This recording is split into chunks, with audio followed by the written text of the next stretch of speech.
I'm John Adams, Sunday school teacher, men's class number 7. Today I'll be discussing the lesson for September the 13th, 2020. The title of the lesson is God Rewards Obedience.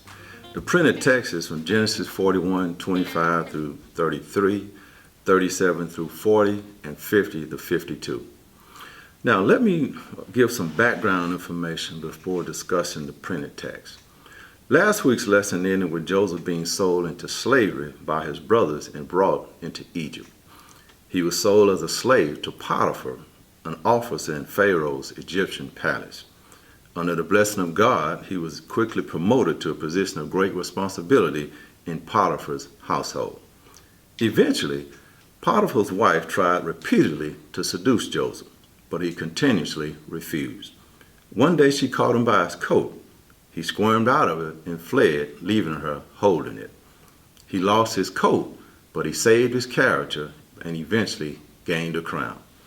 And there's a lesson in what Joseph did, because believers are taught to flee immorality, idolatry, and youthful lust. My first key point says, better to flee than to fall. That is, fall into sin pattern, an addiction, or an improper relationship.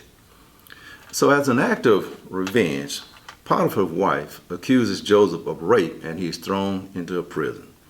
The jailer soon recognized Joseph's talented character and put him in charge of the entire prison administration. One day the anger of Pharaoh is aroused against both his chief baker and his chief butler, and he sends them to Joseph's prison. Now while in prison, these two men have mysterious dreams. God gives Joseph the spiritual insight to correctly interpret each dream. But before God gave Joseph insight, Joseph gave God glory. Joseph told the men that only God can reveal the true meaning of dreams. Eventually, the butler is released, and he promises to intercede for Joseph. Now notice here that Joseph didn't wait for his circumstances to change. He glorified God and served others in the circumstances and despite the circumstances. My second key point says, God's praise is your purpose. Regardless of your circumstances, bad or good, you should always glorify Him anyway.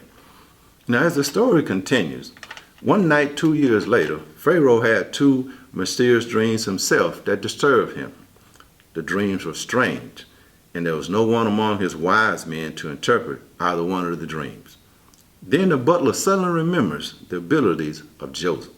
He tells Pharaoh about his experiences with Joseph, and Pharaoh immediately calls for Joseph to come out of prison. Joseph is cleaned up, shaven, and brought before Pharaoh. So that gets us to a first outline, which is entitled, Joseph Interprets the Dream. Genesis 41, verses 25 to 33.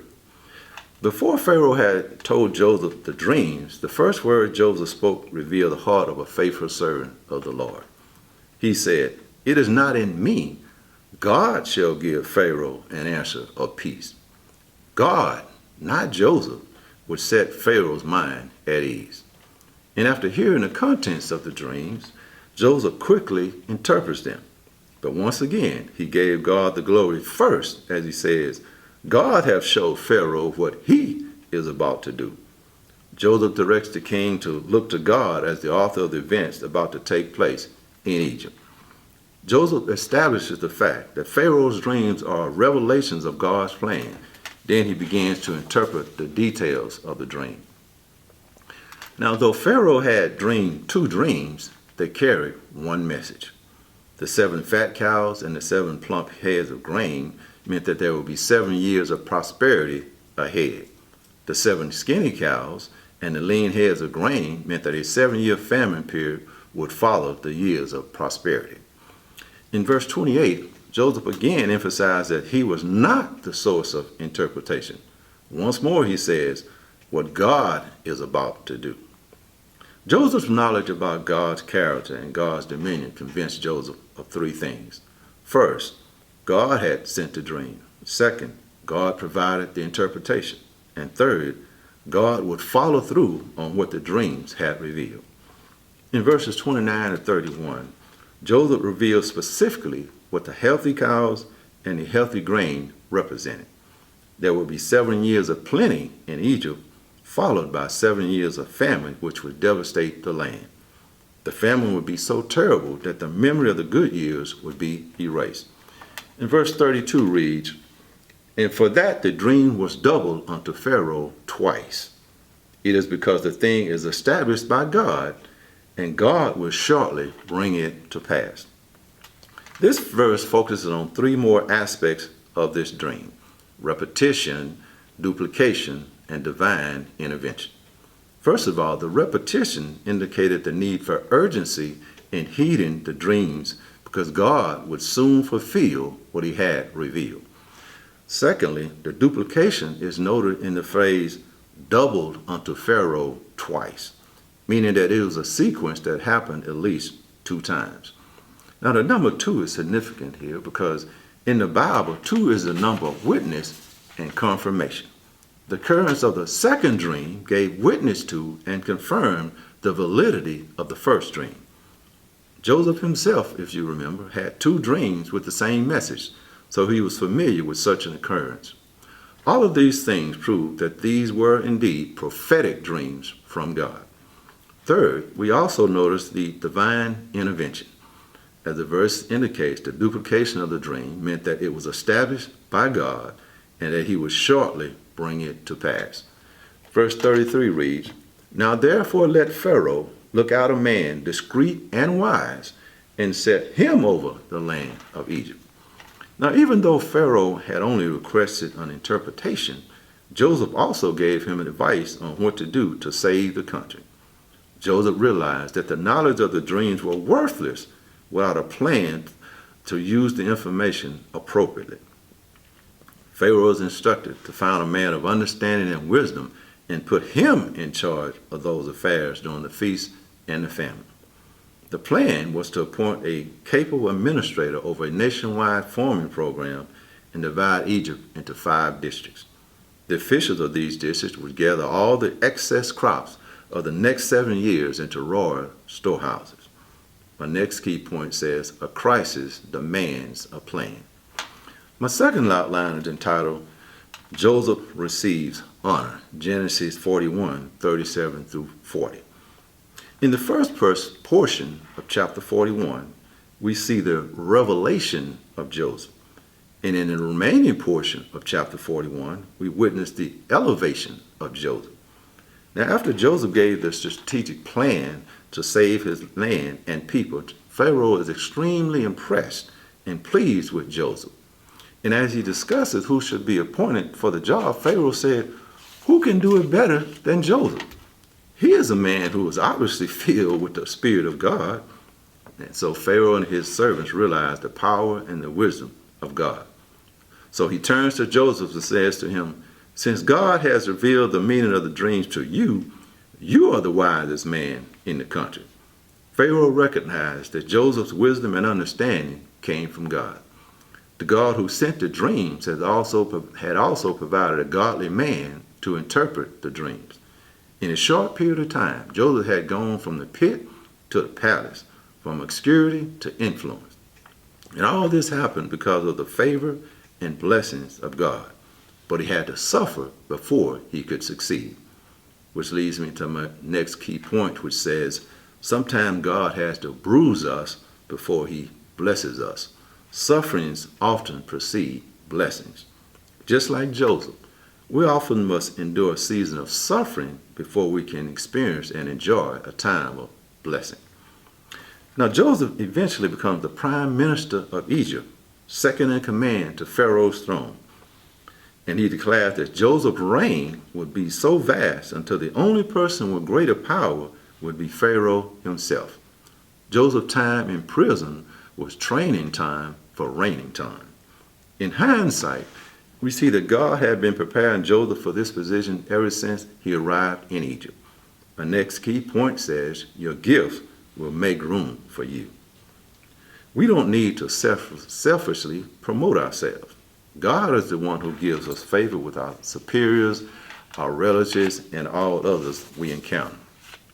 Now, printed text, it skips all the way to verse 50. And in the verses between verses 40 and 50, Pharaoh takes actions to confirm Joseph's new position in Egypt. In order to quote unquote Egyptianize Joseph, Pharaoh gave him an Egyptian name and an Egyptian wife. So my third outline is entitled, Joseph Establishes Familial Roots with the Egyptians. Genesis 41, 50 to 52. Now Joseph was preparing for the famine that he firmly believed was coming. Yet he was so confident that God had provided for those lean years until he was not hesitant about introducing new mouths to feed. And his wife eventually bears him 2 sons. Though he was thoroughly Egyptian now, Joseph gives his sons Hebrew names. The first son is named Manasseh, meaning forget. God caused Joseph to forget the hard times that had characterized his life for the previous 13 years. In relation to his father's house, Joseph no longer held any grudges toward his brothers. He was willing to forgive and forget. He became better, but not bitter. The second son is named Ephraim, meaning fruitful. The name likely praised God for the blessings that Joseph experienced in Egypt. Ephraim would always remind Joseph that only through God's grace was he promoted in Egypt. He received increase and influence because of his faithfulness to the Lord. Now, in conclusion, this lesson demonstrates how God's hand was all over Joseph's life. And I want to emphasize 3 of the things that demonstrate that fact. First of all, Joseph experienced God's presence. The story illustrates how bad things still happen to good people. Time after time, Joseph found himself on the wrong end of circumstances. He was thrown down in a pit because his brothers had the wrong attitude about his dreams. He was thrown down in a bed, but he refused to sleep on the wrong pillow. He was thrown down in a prison because Potiphar married the wrong woman. But after all those experiences, Joseph was always able to get up. Why was he always able to get up after repeatedly being knocked down? Well, if you remember the old saying, the cream rises to the top. He was his father's pick of the litter, and he was Joseph's chosen man. So Joseph was destined to be the cream that rises to the top. But there's probably a better answer to that in the Bible. In Genesis 39 and 2, 39, 21, and 39 and 23, it lets us know that the Lord was with Joseph. God's presence made all the difference in Joseph's life. Regardless of his problems or his position, God was always with him. Joseph experienced God's presence. Second of all, Joseph expressed God's power. He lets Pharaoh know that God's almighty power would produce a feast, and God's power would orchestrate a famine. Joseph lets everyone everywhere know a powerful truth. Whatever he accomplishes, Joseph lets everyone know, it's not me, but it's the God in me. The presence and power shown by the Spirit of God within him enabled Joseph to do God's bidding. He experienced God's presence. He expressed God's power. And third, Joseph executed God's providential plan. God was exercising his divine foreknowledge to preserve life. And even though he didn't realize it at this time, Joseph was part of that plan. The life and the actions of Joseph would be instrumental in saving the lives of many people, including his own family. So, it was no coincidence that Joseph was thrown in a pit. No coincidence that he was thrown in a bed. No coincidence that he was thrown in prison. It was no coincidence that he ended up in Egypt. And it is not a coincidence that he was elevated to second in command. None of this was coincident. It was all providence. In closing, I want to exhort you to do 2 things. Remember and go. First of all, remember that the same God who was with Joseph, who delivered Joseph, and who blessed Joseph is the same God who is in control and on the throne today. Remember to trust him and never doubt. Just like he did for Joseph, he will surely bring you out. Second of all, during this time of peril, persecution, and pandemic, I urge you to go for what you know. We know God is over us. We know God is with us. We know God loves us. And we know that all things work together for good to them that love God, to them who will be called according to his purposes. Thank you, and may God bless you.